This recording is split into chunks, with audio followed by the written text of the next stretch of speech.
Okay, no Gi Judo series. Judo Shintaro NYC on Instagram. Eugene NYC on Instagram is my cousin. Okay, our moms are sisters. Yep. Yeah. And just like how our build is different, our mom's build has the same ratio, right? So it is, right? Yeah. Yeah. Interesting, right? Apple doesn't fall far from the tree. Yes. Yes. Or the burger for my sense. All right.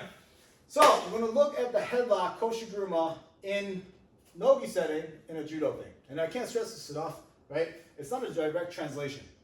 Oh, if you do judo, you could just do the same thing with a wrist and a head, okay? Oh, how is this different from a sleeve grip? Oh, how is this different from a collar grip? You just go do some turn throws here. That's not necessarily the case because these grips are very, very, very transitory, okay? If you just grab my wrist, if this is a sleeve, it's going to be very hard to get rid of. But if it's this with no gi, boom, it's very easy to do one of these guys, okay? So, it's different.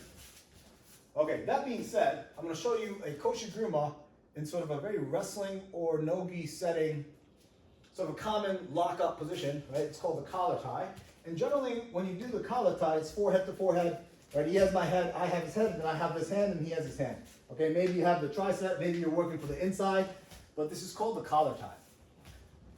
Generally, as a rule of thumb, when you're learning wrestling, they say never to go ear to ear. Okay? So he circles and he has my bicep. We're going ear to ear.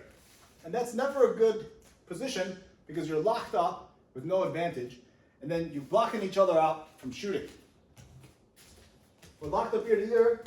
If I want to take a shot, he changes his levels with me, and then it's hard to shoot. Okay? I can't snap him down, he can't snap me down. Right? This head-to-head, ear-to-ear position is very frowned upon in collegiate wrestling. Now, if I can get forehead to the ear, now it's a little bit better because I have a little bit of an angle to attack. Okay, so that's generally something that people say. But if you're looking to force a stalemate, great position. Okay, if you're looking to lock them up and slow them down, somebody has a better shot than you. Somebody does things better than you. And you want to slow it down and then create this sort of stalemate position. It's a nice position to be in. I just force it all the time. And that's where I would set up my Koshi guruma. Ear to ear, I pull the head down, and when the head comes up, okay, and there's a very, very specific way that I do this. I pull this head down, and I feel this head coming up. Look, I release. Okay, so now the head comes up, and then I back step and I whip my head all the way around his head, okay? And if you see how Eugene's head is tight into my armpit and I'm pinning this arm to my chest, okay? And from here, look, I swing my hips and take him over, okay? Generally, I'll throw my whole body down to the floor because that's what you should do in wrestling, but there's a weight difference here. I don't want to land on my cousin, okay? Down, head comes up, release, throw my hips across, then I back step and I land. Okay, I'm landing with my hips down, but generally you want to land uncomfortable. Yeah, right? And then you want to do this guy here or whatever you want to do to the pinning combination. That's up to you. Okay? So that's one way to hit the Koshi guruma. The other way, very common in wrestling, is called the Sag Headlock. Okay? And it's exactly how it sounds. You sag. You go down, and then you throw this hand over, point to the floor, like you're throwing like a baseball down to the floor or something, and you sag your hips, okay? This is the wrestling headlock. Not a Koshi guruma anymore, okay? Can't stress that enough. Snap, sagging, and you bring the opponent down, and now I have this little situation, okay? Really uncomfortable for the person taking the throw if Tori didn't take a shower. Yeah. Very uncomfortable. So that's two sort of headlock throws that you may go for in a no-gi setting. And people always say, hey, why would you go for a turn throw and expose your back? But if you're wrestling, doing the sport of wrestling, right, it's a very high risk, high reward thing to go for. Because you get 2 for the takedown, and then you get 3 back points with the opportunity to pin them. So it's a 5-point throw, okay? If Eugene took me down once, Eugene turned me down once, turned me on my back, whatever it is, I'm down by points, I need 5 points.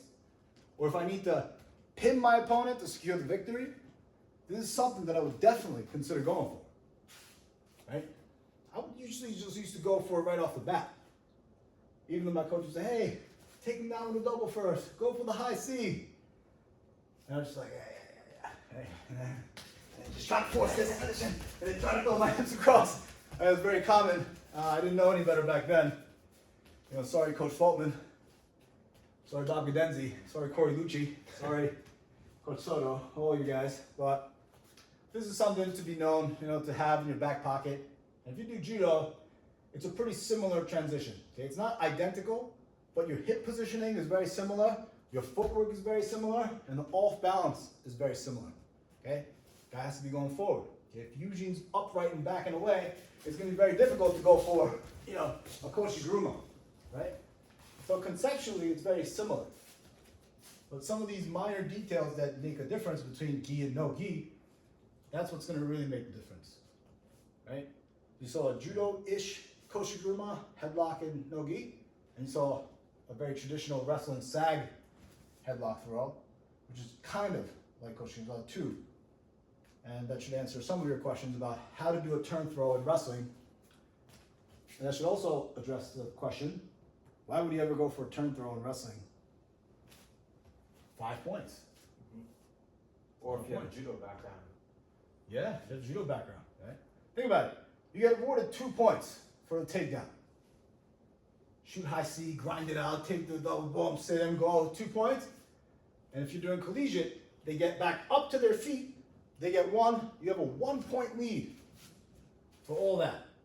You throw them to their back, 5 points. But if you miss, you get taken down, you're down 2 points. You have to get off bottom. Yeah. That's really exhausting. So you have to make that calculation, right? That gamble, right? Maximum, minimum gamble. What do I want to wager here? How do I want to go for it? Risk, reward, right? Yeah. Risk it all. Risk it all, man. Just only go for headlocks in wrestling. That's it. Yeah, thank you. All right, I think I got enough for the day, right? What do you think?